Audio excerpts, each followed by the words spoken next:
Moi, je vais vous parler de mon article qui s'intitule La Joconde ou le Joconde. Alors, explication.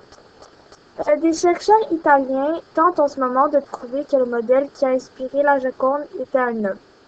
Ils veulent donc reconstituer le visage de la Mona Lisa, jusqu'ici considéré comme la vraie Joconde, et démontrer qu'il ne ressemblait pas à celui peint par Léonard de Vinci.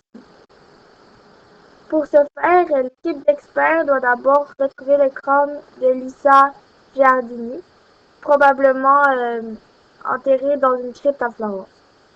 En ce moment, deux squelettes de femmes ont été retrouvés. Leur ADN sera bientôt comparé avec celui des descendants de la Mona Lisa. Pour les chercheurs du Comité national pour la valorisation des biens culturels italiens, les indices permettent de croire que la Joconde serait plutôt Gian Giacomo Caprotti, présumé amant de Léonard de Vinci. Caprotti a servi de modèle pour d'autres tableaux de Léonard de Vinci. Dans le Saint Jean-Baptiste, par exemple, les similitudes entre celui-ci et la Joconde sont vraiment frappantes. S'ils ont raison, ils viendront contredire la thèse d'experts canadiens qui, en 2006, avait établi la cause de l'énigmatique sourire de Mona Lisa.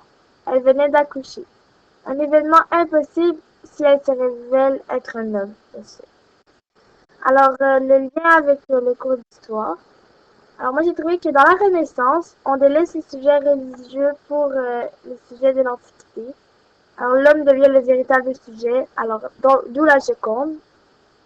Léonard de Vinci fut un artiste de la Renaissance. Il fut peintre, sculpteur, architecte, etc. Il fut très populaire durant cette période et influença plusieurs autres artistes. La Joconde est une de ses œuvres les plus connues. Merci.